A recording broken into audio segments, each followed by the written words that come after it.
ఇళ్ల పట్టాలను అడ్డుకునే విధంగా వీళ్ళు కోర్టుకు వెళ్ళటం, మరి ఆ కోర్టు కూడా అసలు వీళ్ళు పిల్లేయడానికి అర్హత లేదు అని కోర్టు తీర్పునివ్వటం హర్షణీయం, దాన్ని స్వాగతిస్తున్నాం. ముఖ్యంగా నేను చెప్పేది ఒకటే, ఈ రాష్ట్రంలో ఏ మంచి కార్యక్రమం చేద్దామన్నా కూడా చంద్రబాబు నాయుడు గారు కానీ మరి వారి అనుచరులు కానీ ఏదో ఒక రూపేణ అడ్డుకోవటం, బుర్ర చల్లటం, మళ్ళీ లేనిపోయిన రూమర్స్ సృష్టించడం జరుగుతుంది. ఇది ఎంతవరకు పద్ధతి మనం ఆలోచించుకోవాలి. మరి రాష్ట్ర వ్యాప్తంగా మనం 31 లక్షల మందికి ఇళ్ల పట్టాలు ఇవ్వడం జరిగింది, జగనన్న కాలనీలు. వాటిల్లో ఇంటి పట్టాలతో పాటు ఆ కాలనీల్లో రోడ్లు, మంచినీరు, కరెంటు ఇవన్నీ కూడా సదుపాయాలు డెవలప్ చేసి ఇస్తారని చెప్పడం. మరి హౌసెస్ ఫస్ట్ ఫేజ్లో 15 లక్షల పైగా హౌసెస్ గ్రౌండ్ అవ్వటం, అది చాలా వేగంగా నిర్మాణం జరుగుతున్న సంగతి మెదడు తీసి. కానీ విశాఖపట్నంలో ఈ కోర్టు కేసు వల్ల మరి సుమారు ఎంతమంది లబ్ధిదారులు అంటే 1,83,000 మంది లబ్ధిదారులు. వారిలో అనకాపల్లి నుంచి 6,200 మంది ఉన్నారు, భీమిలిపట్నం నుంచి 5,246 మంది ఉన్నారు. మరి జోన్ 1లో 32,000, జోన్ 2లో 23,000, జోన్ 3 జీవీఎంసీ 21,000 మంది ఉన్నారు, జోన్ 4 35,000, జోన్ 5 36,000, జోన్ 6 19,000, మొత్తం 1,83,000 మంది లబ్ధిదారులు. వీళ్ళందరికీ కూడా ఇల్లు లేని వాళ్ళు వీళ్ళు. మరి వీరందరికీ కూడా ఆనందపురంలో 11 ఎకరాలు, భీమిలి 486 ఏకర్స్, పద్మనాభంలో 500 ఏకర్స్, సబ్వరం 300 ఎకరాలు, ఎందుర్తిలో 300, పరవాడలో 303 ఎకరాలు, గాజువాకలో 88 ఎకరాలు, పెదగంటాడులో 159 ఎకరాలు, నడిపూర్లో, విశాఖపట్నం రూరల్లో 100 ఎకరాలు, అనకాపల్లిలో 500 ఎకరాలు, ఇలా మొత్తం 6,116 ఎకరాలు మరి ల్యాండ్ పూలింగ్ చేసి 72,000 చొప్పున వాళ్ళకి ఇవ్వాలని నిర్ణయించడం, దానికి వాళ్ళు అప్లికేషన్ పెట్టుకోవడం జరిగింది. వీళ్ళందరికీ ఇల్లు ఇవ్వడమే కాదు, అక్కడ కాలనీలో రోడ్లు కానీ, మంచినీళ్ళు కానీ, కరెంట్ సదుపాయం కూడా ప్రభుత్వం కల్పిస్తుంది. అలాగే రైతుల దగ్గర ఎవరి దగ్గర అయితే మరి ఈ భూములు తీసుకుంటూ ఉంటుందో వాళ్ళకి ఎట్టి పరిస్థితుల్లో కూడా అన్యాయం జరగకుండా వాళ్ళకి డెవలప్ చేసి ఇవ్వడం జరుగుతుంది. ఎక్కడా కూడా దీంట్లో ఎలాంటి లాలూచి వ్యవహారం కానీ, ఎలాంటి ఇది కానీ లేదు. ఇలాంటి పూలింగ్ గతంలో చేసింది. కాబట్టి మీరు మొట్టమొదటి చూస్తున్నారు, ఈ రాష్ట్ర ప్రభుత్వం ఏది చేసినా కూడా, ఏ పని చేసినా కూడా గౌరవ ముఖ్యమంత్రి గారు శ్రీ వైఎస్ జగన్మోహన్ రెడ్డి గారు అత్యంత పారదర్శకంగా చేయటం, ప్రతిదీ ఒక ట్రాన్స్పరెంట్ సిస్టంలో ఎలాంటి వివక్షత లేకుండా.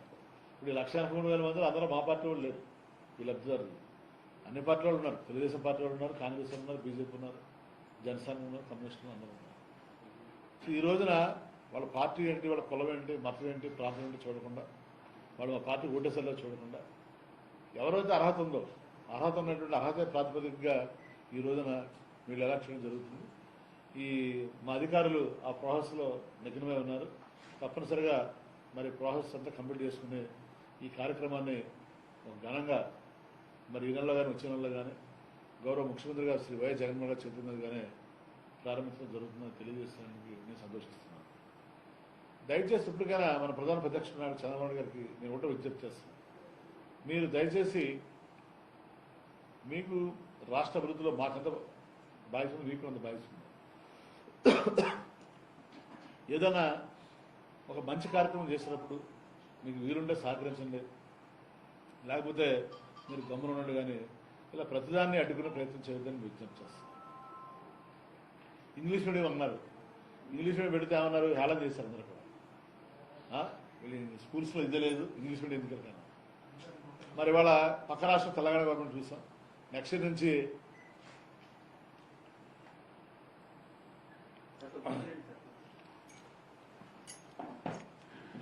కేసీఆర్ గారు మన తెలంగాణ గవర్నమెంట్లో అన్ని గవర్నమెంట్ స్కూల్స్లో కూడా ఇంగ్లీష్ని పెట్టాలని జీవో పెట్టింది. అలాగే స్కూల్స్లో నాడు నోడి పెడితే హేళన చేశారు. మరి గత సంవత్సరం చూసుకునే అడ్మిషన్లో ఈ కరోనా టైంలో కూడా ఈ కార్పొరేట్ స్కూల్స్ కంటే కూడా ప్రైవేట్ స్కూల్స్ మరి చాలా ఫీజులు కలెక్ట్ చేయడం మన విషయం నాకు తెలుసు. ఆ ప్రైవేట్ స్కూల్స్ కార్పొరేట్ స్కూల్స్లో అడ్మిషన్ తీసుకోకుండా ఈ గవర్నమెంట్ స్కూల్స్లో 1,40,000 మంది అదనంగా పిల్లలు జాయిన్ అవ్వడం మనం చూస్తాం. మా చంద్రబాబు హై స్కూల్ అవుతుంది నిన్న చూసి మొదలవాడలో అక్కడ అడ్మిషన్ లేక రిజెక్ట్ చేయడం కూడా జరుగుతుంది. మరి ఇప్పుడు చూసాం అది అసలు కళ్ళ కూడా ఊహించదా. గవర్నమెంట్ స్కూల్స్ అంత డిమాండ్ ఉంటుంది అడ్మిషన్స్ కోసం, అడ్మిషన్లో సీట్లు దొరక నో వేకెన్సీ పోటీ పెడతారని అంటే మరి ఆయన విద్య అలా వైద్యం మన కరోనా టైంలో చూశారు మీ అందరూ. అత్యధిక టెస్టులు చేసిన రాష్ట్రం ఆంధ్రప్రదేశ్ రాష్ట్రం. మరి ప్రతి మండలానికి పిహెచ్సి ఉండాలని పాలసీ తీసుకొచ్చారు. అన్ని మండలాలు పిహెచ్సి పెట్టిస్తున్నారు. మన మండలాల్లో ఎక్విప్మెంట్ కానీ డాక్టర్స్ అపాయింట్ చేయడం. కరోనా టైంలో కూడా కొన్ని వేల మంది డాక్టర్స్ని అపాయింట్ చేశారు. మరి అతి తక్కువ ప్రాణ నష్టం జరిగే విధంగా మరి కరోనా గురించి అన్ని చర్యలు తీసుకున్నారు. విద్యలో కానీ వైద్యంలో కానీ అలాగే పేదవాడికి మరి రోటీ కపడా మకాన్, తినడానికి తిండి, కట్టుకోవడానికి బట్ట, ఉండటానికి ఇల్లు. ఈ ఉండటానికి ఇల్లు గురించే 31 లక్షల మందికి ఇళ్ల పట్టాలు ఇవ్వటం. గతంలో ఇల్లు పట్టాలంటే ఏదో ఊరు బయట ఇచ్చి వదిలేసేవాడు. కానీ ఇప్పుడు ఏంటి జగనన్న కాలనీలు ఒక ఊళ్ళు కట్టిస్తున్నారు. ఆ జగనన్న కాలనీలో మా దగ్గర వెల్లంకన విలేజ్ ఉంది. అక్కడ గజం 30,000 ఉంది. అంటే 70 లక్షలు అంటే మీరు లెక్క ఏంటి? 70 గజాలంటే 30 అంటే 20 లక్షలు. 20 లక్షలు విదేశీ ఇంటి స్థలం కట్టించుకో మరి ఇవ్వటం అంటే అక్కడ ఆ ఇంటి స్థలానికి ఏదో స్థలం చదివటం కాదు, దానికి కావాల్సిన రోడ్డు, మంచినీళ్ళు, కరెంటు, అక్కడ కావాల్సినటువంటి స్కూల్ కానీ హాస్పిటల్ కానీ ఒక 400 ఇల్లు ఇచ్చాం. 400 4 వేసుకుని 1600 మంది అంటే ఒక పంచాయతీ వచ్చేస్తుంది, మేజర్ పంచాయతీ. రాబోయే 5 yearsలో అక్కడ కొత్త గ్రామం వస్తుంది, అన్ని సదుపాయాలు పెట్టారు. అంటే చాలామంది అభివృద్ధి గురించి మాట్లాడుతున్నారు. మరి దాని అభివృద్ధి అంటారా ఇంకేమంటారా నాకు అర్థం కాదు. 31 లక్షల మందికి ఇళ్ల పట్టాలు ఇచ్చామంటే అది మహిళల పేరున 31 లక్షలు ఇంటూ 4 వేసుకుని ఎంతమంది? సుమారు 1,20,00,000 మంది ప్రజలకి మేలు చేకూరింది కదా. 1,20,00,000 లక్షల మందికి మరి ఇలా ఇల్లు ఇచ్చాము, వాళ్ళందరూ ఇల్లు కట్టుకుంటున్నారు. మరి వాళ్ళందరికీ ఇలా జగనన్న కాలనీలు వస్తున్నాయి, అక్కడ రోడ్లు, మంచినీళ్ళు, కరెంటు, విద్యా, వైద్యం అని అందిస్తున్నాం. అంటే మరి ఇల్లు కట్టుకోవడానికి సిమెంట్ కావాలి, స్టీల్ కావాలి, ఇసుక కావాలి, దానికి మనుషులు కావాలి. వీళ్ళందరికీ మరి పని కల్పించినట్టు కదా. అది అభివృద్ధి కాదా? అభివృద్ధి కుంటుపడిపోయింది అంటే ఇది ఫ్యాషనబుల్ పద్ధతి. అభివృద్ధి కుంటుపడిపోయింది. ఏం కుంటుపడిపోయింది నాకు అర్థం కాదు అభివృద్ధి. అలాగే ప్రతి గ్రామంలో కూడా సచివాలయాలు ఎన్ని చూడండి. ప్రతి ఏ గ్రామానికి వెళ్ళినా చక్కగా రోడ్లో సచివాలయం ఉంటుంది, ఆర్బీకే ఉంటుంది, వెల్నెస్ సెంటర్ ఉంటుంది, మిల్క్ ప్రాసెసింగ్ సెంటర్. ఎప్పుడన్నా మనం చూసామా? గతంలో నేను కూడా ఎమ్మెల్యే చేశాను 2009-14 మధ్యలో. అవి ఎమ్మెల్యే చేసినప్పుడు ఏదైనా మన పంచాయతీ ఆఫీస్కి బిల్డింగ్ కావాలంటే పెద్ద పంచాయతీరాజ్ మినిస్టర్ చుట్టూ తిరిగి సీఎం దగ్గర వెళ్ళి పెద్ద పేరు చేసి 10 లక్షలు తెచ్చి పంచాయతీ బిల్డింగ్ కడితే చాలా గొప్ప కింద ఉంది. అలాంటిది వాళ్ళ కొన్ని వేల పంచాయతీల్లో సచివాలయ బిల్డింగు, రైతు భరోసా కేంద్రం, మరి హాస్పిటల్లో wellness centre, milk process centre. ఏది ఎవరి చుట్టూ జరగకుండా దాంట్లో ప్రభుత్వమే మరి బిల్లులు అంటారు. చాలామంది మా బిల్లులు చెల్లించట్లేదు. మొన్నే 500 కోట్ల రూపాయలు ఇచ్చారు ఈ సచివాలయాలు, రైతు భరోసా కేంద్రాలు, ఈ వెల్నెస్ సెంటర్స్, మిల్క్ ప్రాసెసింగ్ సెంటర్లు వాళ్ళు చేశారు. అలా నెక్స్ట్ రోడ్లు. ఈ రోడ్ల గురించి కూడా ఎవరు చేస్తున్నారు? రోడ్లు, డ్రైన్స్ చేసుకోని చెప్పారు. రేపు ఈ బడ్జెట్లో మనం పెట్టారు. రేపు ఆ రోడ్ల గురించి కూడా బిల్స్ రిలీజ్ చేస్తామని చెప్పారు. తప్పనిసరిగా ఆ రోడ్లు కూడా పంచాయతీరాజ్ రోడ్లైనా, ఆర్ఎండ్బి రోడ్లైనా ఏదైనా కూడా చేయడం జరుగుతుంది. అంటే ఏదో ఒకటి ఇంకా సంక్షేమం గురించి చెప్పవలసిన లేదు. సంక్షేమంలో నేను అనుకుంటాం మన రాష్ట్రం చేసిన సంక్షేమం దేశంలో ఏ రాష్ట్రం కూడా చేయలేదు. ఒక విద్య తీసుకుందాం, 2,000 కోట్ల రూపాయలు విద్యా దీవెన, 2,000 కోట్ల రూపాయలు వసతి దీవెన. మరి అంతకుముందు బకాయిలు చంద్రబాబు ఎగ్గొట్టి పోయాడు, అయ్యో 2,000 కోట్ల రూపాయలు. అలాగే అమ్మఒడి ఎవరి 600 కోట్లు.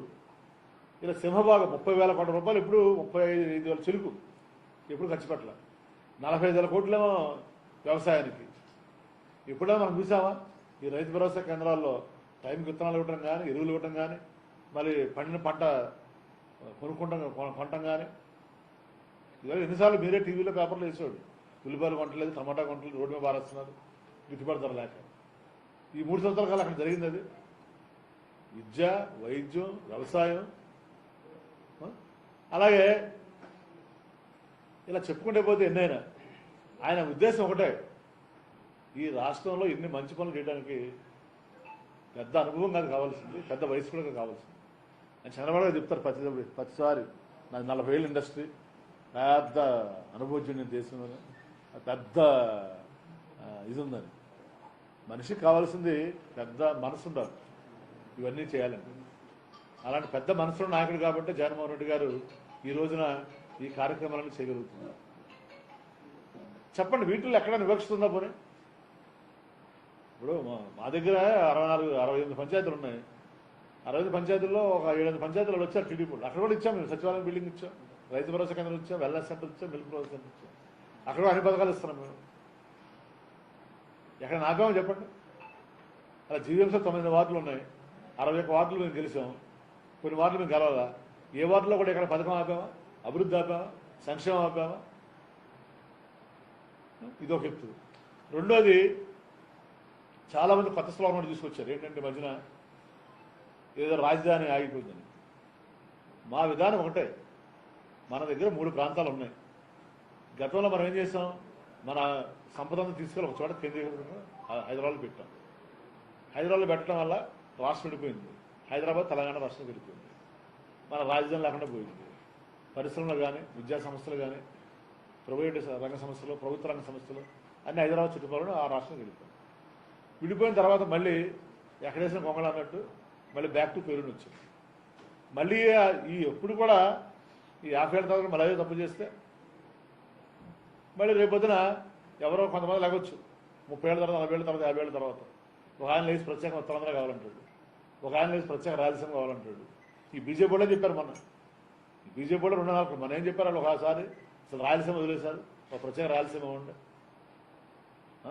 రాయలసీమ పుట్టిన చంద్రబాబు నాయుడు కానీ, రాయలసీమలో పుట్టిన జగన్మోహన్ రెడ్డి గారు కానీ రాయలసీమ అభివృద్ధి చేయట్లేదు. అసలు ప్రత్యేక రాయలసీమ 1 or 2 years చెప్పారు. ఇప్పుడు మళ్ళీ ఏమంటున్నారు, మళ్ళీ మాకు అమరావతి కూడా రాజధాని వాళ్ళు చెప్తున్నారు. మేము న్యాయ వ్యవస్థ పట్ల, కోర్టుల పట్ల మా నమ్మకం ఉంది, గౌరవం ఉంది, కాదంటలేదు. అట్ ద సేమ్ టైం ప్రజా న్యాయస్థానం కూడా ఉంది కదా, ప్రజల ఆకాంక్షలకు అనుగుణంగా పనిచేసే ప్రభుత్వం ఇది. మాకు ప్రజలు ఇడుపుల పైన ఇచ్చాపురం వరకే 1 side మెజార్టీ తోటి ఒక సర్పంచ్ ఎలక్షన్ అయినా, ఎంపీటీసీ అయినా, జడ్పీటీసీ అయినా, ఎమ్మెల్యే అయినా, ఎంపీ అయినా అన్నీ జగన్మోహన్ గారి నాయకత్వం వైఎస్ఆర్సీపీ అభ్యర్థులను గెలిపిస్తున్నారు. గెలిపించినప్పుడు ఆయన ఏమనుకుంటున్నాడంటే, మరి ఆయన ఎలాంటి స్వార్థం లేకుండా ఈ 3 ప్రాంతాలు అభివృద్ధి చేయాలి, 3 ప్రాంతాలు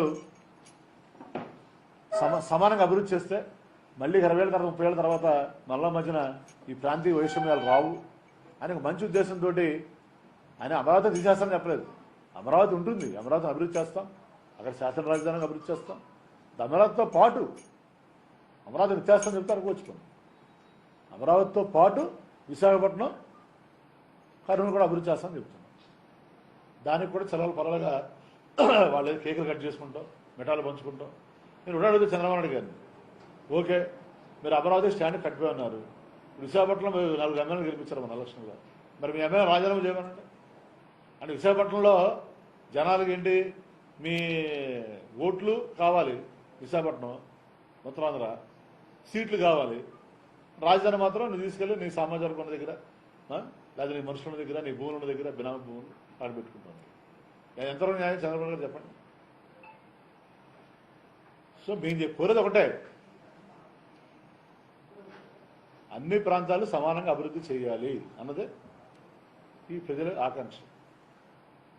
మళ్ళీ 30 ఏళ్ళు, 40 ఏళ్ళు, 50 ఏళ్ళ తర్వాత మళ్ళీ వేర్పాటువాద ఉద్యమాలు రావటం, మళ్ళీ ప్రాంతీయ వైషమ్యాలు రావటం, మళ్ళీ వీళ్ళు ఒక ఆయన ప్రత్యేక రాయలసీమ అని, ఒక ఆయన ప్రత్యేక ఉత్తరాంధ్ర అని, ఒక ఆయన ప్రత్యేక కోస్తా అని ఇలా చేస్తే మళ్ళీ కథ మొదలుకు వస్తుంది.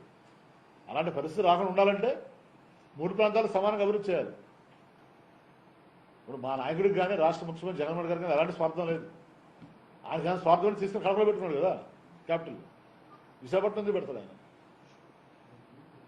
సో ఆయన ఒక రాష్ట్రానికి తండ్రిలాగా ఆలోచిస్తున్నాడు. ఆయన 3 ప్రాంతాలు అభివృద్ధి చెందాలని.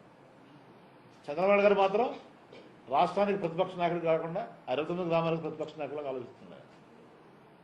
అంటే మిగిలిన వాళ్ళు అవసరం లేదా?